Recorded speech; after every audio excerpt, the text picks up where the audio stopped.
Hi, it's me, Daphne. Welcome back to my channel. In today's video, I'm going to be going through the books that I plan to read in January for the Once Upon a Readathon.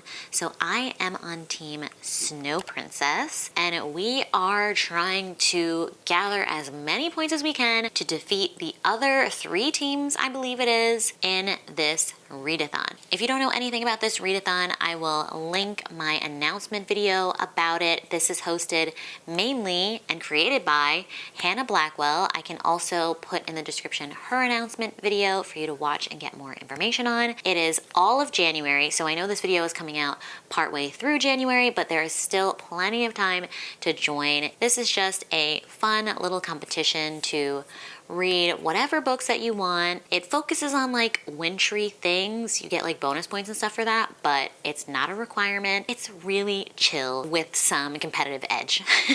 So for January, I'm going to be focusing on wintry books for the most part to try to get more points. The first 4 books that I plan to read in January are Ice Planet Barbarian books. These are the novella ones, so I'm up to book 14. Like, I've read 1 through 13 so far, and I read the holiday novella, but I skipped over these 4 novellas. So I'll just tell you what they are. It's Having the Barbarians Baby, which I'm currently in the middle of, Ice Ice Babies, Calm, and then Aftershocks. So those are all the novellas in between the books that I've already read. Those should be quick points. I think they're all like less than 100 pages, probably even less than like 70 pages. The first one is 51 pages, I think, if I remember correctly.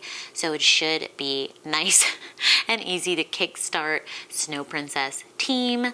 If you're reading the Ice Planet Barbarian series as well, this is a good hack, especially if you're on my team. If you're not on my team, cover your ears. You didn't hear this, okay? This is my strategy. And then I also have a Midnight Clear on my TBR. I picked this up recently for free, I believe. I'm so confused because my free version was just like, it's just like a PDF download. So I was like, okay, let me just click the Casey Bateman cover one, and I'm reading the synopsis. It's really cute. It's like our princess gets snowed in. She has to abandon her journey to London. She stops at this brothel. She's like, what would my brother think? And what about his, like, my brother's like super hot, attractive friend that I've been secretly in love with for years? Like, what would he think about me being at a brothel? And then it's like, OMG, that brother's best friend, whose name is Alec, just shows up to like escort her home. It's a Christmas miracle. But I'm like scrolling through and it's like about this Kindle edition, 15 pages. I'm like, it's 15 pages? 15 pages. I mean, I will take the points. The next book I have is a book club obligation. This is for my IRL book club here in my apartment building. We were supposed to read this in December, but December is crazy with the holidays and like New Year's and people traveling and like all this stuff. And that book is Gideon the Ninth. One of our members has already read this book and they absolutely loved it.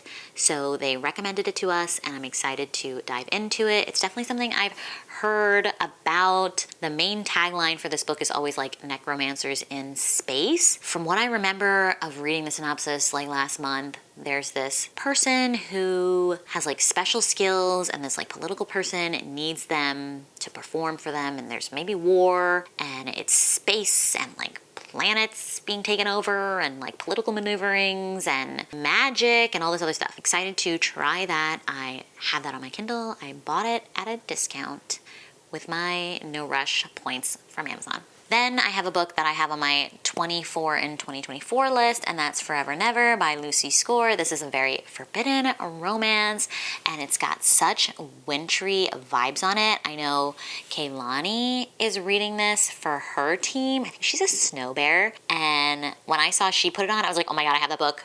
I have that book too. I should read it. So if we both get to it, it'll be fun to chat about it, even though we aren't on the same team. This will be fun. The tagline is that this woman is very forbidden to this man because she's his brother's high school sweetheart, his boss's daughter, and his ex-wife's best friend. This woman is all those things for him. So he should not hook up with her or like have any kind of connection with her romantically, but they are inevitably gonna fall in love, and I'm so excited to see how it all goes down.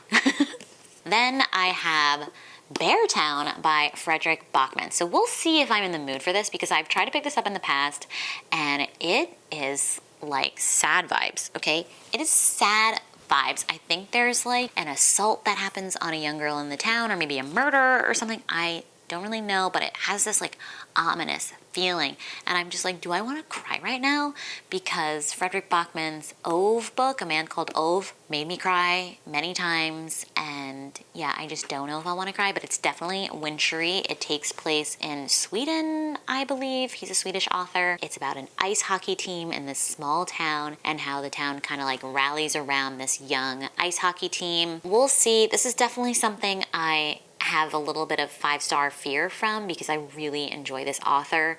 I absolutely loved his Anxious People book as well. It's an all-time favorite book of mine, and I have another book from him, so I want to collect all of his books because I just think his writing is so amazing. This one I have a little bit of that 5-star prediction fear, but yeah, putting it on this TBR, we will see if I'm in the mood for this. And then we have a wild card next, which is Spinning Silver by Naomi Novik. This I picked up in a little free library. It's YA. It's like a fairy tale retelling, which is also interesting because that counts for extra points and stuff.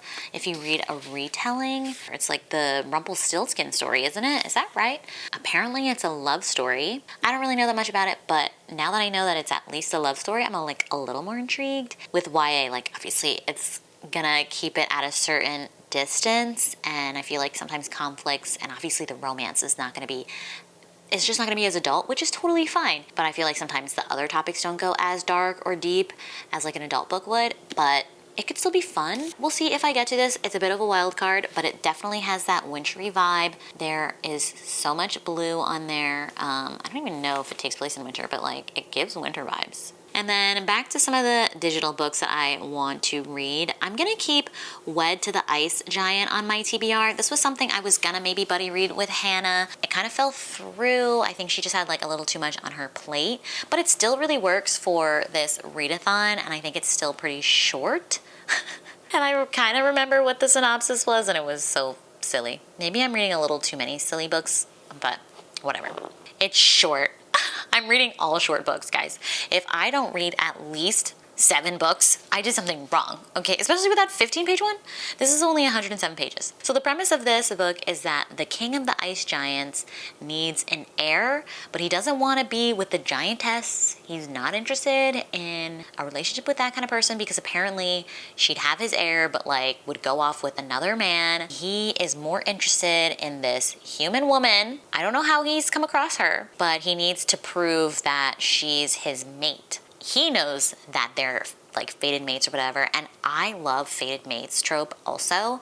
I love pining and I love fated mates, so very excited about this. And hopefully it's like a fun, successful silly time, because I've had some books that I thought were gonna be fun silly times and they just weren't that successful. But also she's a human and he's a giant, so I'm like, how giant is he? Is he just like really big? Is he like 8 feet tall? Is he 7 feet tall? Or is he like 20 feet tall? You know, like how giant is this giant? Because it could be like King Kong, because I feel like I saw some crazy romance where there's like a King Kong and he's like holding this woman.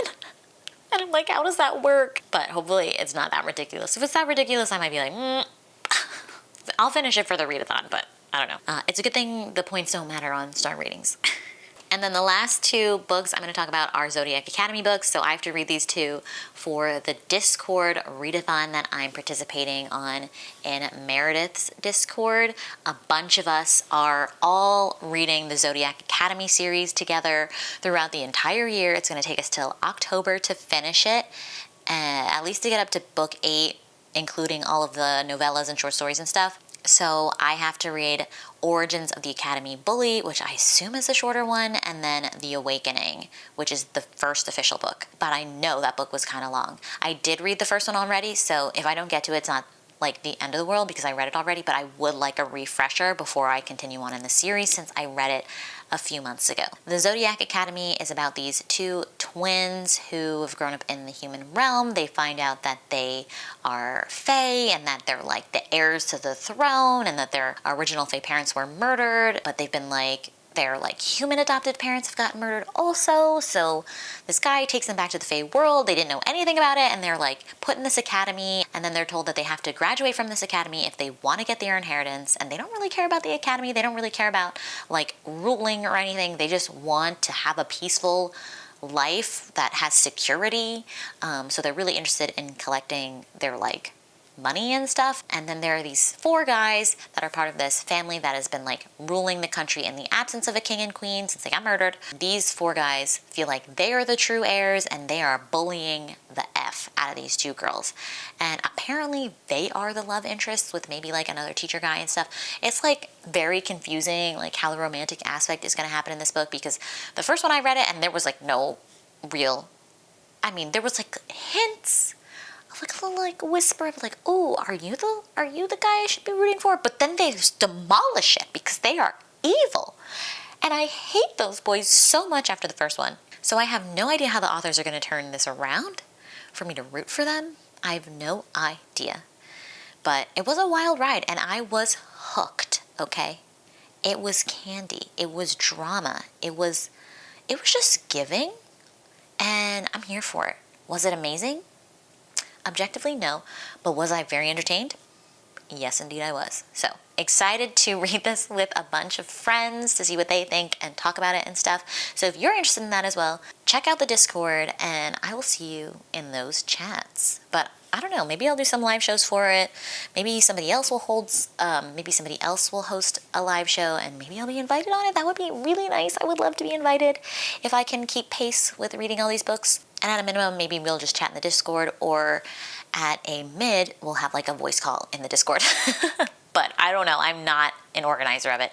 I am just an excited participant. All right, those are all the books that I hope to read in January. Again, please feel free to join the Snow Princess team with me for Once Upon a Readathon. It's going to be really fun. The Discord is quite active. I'm in there as well. If you enjoyed this video, please feel free to leave it a thumbs up and subscribe down below if you haven't already. I would greatly appreciate it, and obviously it helps out my channel, and I will catch you in another video.